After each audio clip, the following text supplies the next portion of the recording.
October 26, 2016, the outskirts of Simpsonville, South Carolina. Out here, the night feels almost alive. The silence isn't just quiet.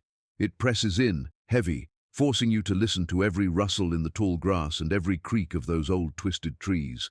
Wayne Rohrer, a close friend of the Blauvelt family, wasn't driving down that broken dirt road toward an abandoned farmhouse out of curiosity. He was there for a reason. Over the past few days, he'd heard from several of John Blauvelt's relatives about the family's old farm, a place John used to visit alone, a place that others were quietly told to stay away from.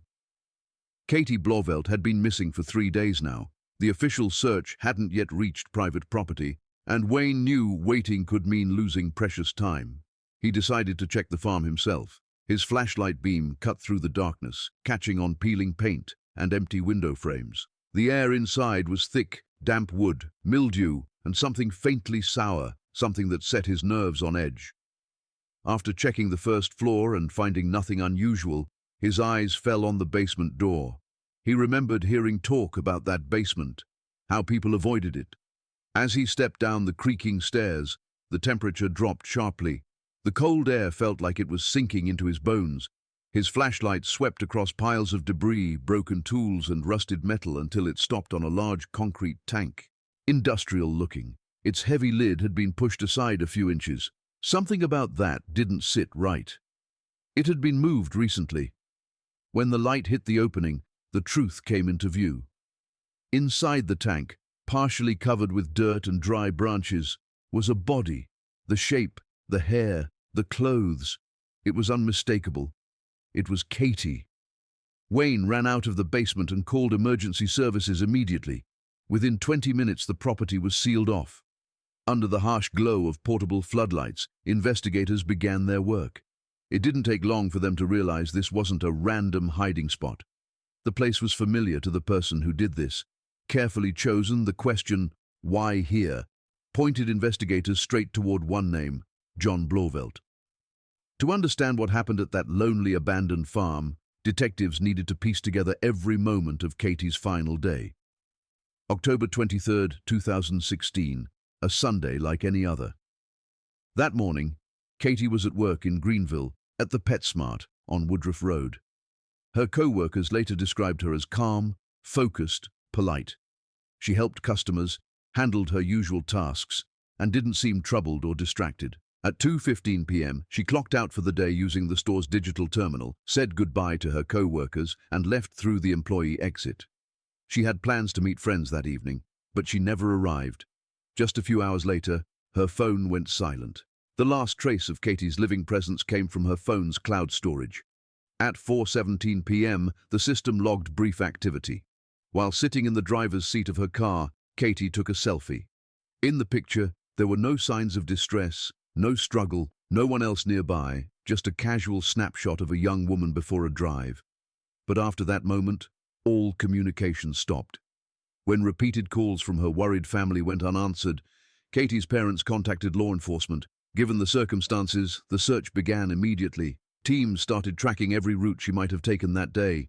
Katie's car was found the following day, abandoned in a parking lot off Whitehorse Road. The vehicle was locked, and inside there were no keys, no wallet, and no phone. Detectives quickly reviewed footage from nearby security cameras. The grainy video captured the moment the car was parked and left behind, but the driver's face was impossible to identify due to poor resolution and camera angle. The car looked eerily still, almost staged, and the location itself was far from any route Katie normally took. Investigators immediately considered the possibility that someone had tried to stage her disappearance or make it look like an abduction. After Katie Blauvelt's body was recovered from the concrete tank, the investigation moved to the coroner's office. The identity of the victim was officially confirmed. Katie was 22 years old. She'd grown up in the small town of Mountville and had a delicate build, standing about 5'1". Those physical details were carefully noted as detectives began reconstructing the possible scenario of the attack. Katie's background included an important detail. In 2015, she had joined the U.S. Army, but was discharged just weeks later due to a congenital spinal condition. After leaving the service, she returned to civilian life, took a job at a pet store, and tried to build a stable future, one that, as investigators later learned, was quietly falling apart inside her marriage. The autopsy results were clear. The cause of death was multiple sharp force injuries. But the most crucial evidence wasn't the wounds themselves. It was the signs of resistance. Beneath Katie's fingernails, investigators found biological traces that pointed to a violent struggle. These samples were collected for DNA testing. Meanwhile, detectives revisited the basement of the old farmhouse. The concrete tank turned out to be a separate industrial container not connected to the house's foundation. Placing a body inside, it required knowledge of the basement's layout and considerable strength. Investigators also determined that the body had been placed through a narrow window near ground level, suggesting the act was planned in advance. During interviews with relatives, it became clear that the old farm had been in the Blauvelt family for decades, and John knew every inch of it, including all its technical quirks. The choice of that location wasn't a spur-of-the-moment decision. It was the deliberate act of someone confident that he was using a place he considered his own territory. John Blauvelt became the primary focus of investigators within hours of Katie's body being found. At the time, he was 28 years old, and on the surface his reputation in the community seemed flawless. But the very first interview with him raised red flags for the experienced detectives. When officers officially informed him about the discovery on his family's property, John didn't shed a single tear. Sitting in the interview room, he maintained an unsettling emotional distance, calm, detached, almost rehearsed. He didn't ask how she was found, whether she had suffered, or if there were any leads. Instead, he focused on his current army duties and his weekend plans. During that interview, detectives noticed one small visual detail that would later become crucial to identifying him on security footage. A clear tattoo of a pirate on his forearm, visible beneath the rolled-up sleeve of his uniform shirt.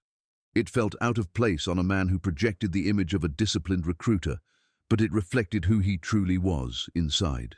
Someone who lived by his own harsh rules. Blauvelt's demeanor gave the impression that Katie wasn't a loved one to him, but rather an obstacle that had finally been removed from his path. His detachment wasn't shock. It was the cold calculation of a manipulative personality who had already played this scene in his mind many times before. A week later came a second interview which cemented detective suspicions. John admitted that he'd gone to the funeral home to identify Katie's body, but what he said next shocked even the officers. He showed up not alone, but with his new girlfriend, 17-year-old Hannah Thompson. Arriving at the identification of his late wife alongside a teenage companion was a clear indicator to the investigators of a complete lack of empathy or moral restraint. From that point on, surveillance was placed around John's house 24/7, and analysts began digging into his background. Beneath the polished exterior of a U.S. Army recruiter, they uncovered a darker side, one riddled with controlled substances, threats, and unchecked aggression. For the people of Simpsonville, John Blauvelt had long been seen as the model soldier, a man trusted by parents, respected by the community, and viewed as someone with discipline and purpose. But behind that carefully crafted image, another truth was quietly taking shape. According to those who knew Katie, the changes in Jay's behavior didn't happen overnight. Over time, especially after Katie's discharge from the army, unfamiliar faces began showing up at their home. Most of them were high schoolers John claimed to be mentoring. But those so-called mentoring sessions gradually turned into late-night parties. Katie's friend, Ellie Somerville, would later describe the atmosphere as pure chaos. Alcohol, controlled substances, and a complete lack of boundaries. John wasn't just tolerating it, he was the one making it happen. Among the regular guests was 17-year-old Hannah Thompson, who eventually fell completely under his influence. Katie started to realize that her home was no longer a safe place. The full weight of what was happening around her finally hit, and she decided to leave. But for John, her decision wasn't seen as a personal choice. He took it as a threat to his carefully crafted double life. In his mind, Katie had become someone who knew too much. By early 2016, the situation around John Blauvelt was spinning out of control. In February, Hannah Thompson's father went to the police, claiming that his underage daughter was being kept at the home of an adult man. When officers arrived, they found the girl inside Jay's house and noted clear signs of substance use. That incident triggered a chain of events that stretched on for weeks.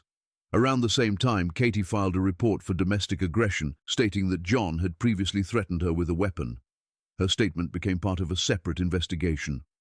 Following an internal review, the U.S. Army made the decision to discharge John Blauvelt. Losing his career, his income, and his reputation hit him hard. Cut off from his social circle, he became fixated on blaming Katie for everything that had gone wrong in his life. He called her the reason for his downfall. By the fall of 2016, John's anger had shifted from words to actions. Investigators would later determine that around this time, he began tracking Katie's movements and planning how to make her disappear for good. The investigation into the death of Katie Blauvelt made one thing absolutely clear. This was not a random act of aggression or a moment of uncontrolled rage. It was a cold, calculated operation carried out with precision. Cybercrime detectives conducted a deep forensic audit of John Blauvelt's digital activity and discovered what could only be described as a detailed preparation journal. For several weeks leading up to October 23rd, John had been methodically researching disturbing topics online. Searches like how to properly sharpen combat knives, how long does a body take to decompose in a sealed concrete space, and how police surveillance works in South Carolina. These searches became undeniable evidence that his actions were premeditated long before the attack took place. Beyond the digital trail, investigators uncovered another critical layer: the financial motive. John knew that Katie had a life insurance policy worth $100,000.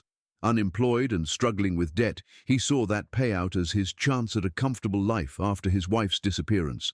So confident was he in his plan that he even approached people from his questionable social circle, offering them a cut of the insurance money in exchange for help carrying out the act. One witness would later testify that John had seriously discussed crossing state lines to commit the crime elsewhere, hoping to throw off investigators and erase any traceable evidence. His arrogance was fueled by a distorted sense of superiority. John often bragged about his time in the army, referring to himself as a born fighter. He would describe in disturbing detail the vulnerable points on the human body that could cause instant fatal injury. He referred to Katie as a problem that needed to be cut out for the greater good. By the time that fateful Sunday arrived, detectives had pieced together the full picture: a clear motive of revenge, a financial incentive, and a meticulously crafted plan. John Blauvelt hadn't just committed a crime.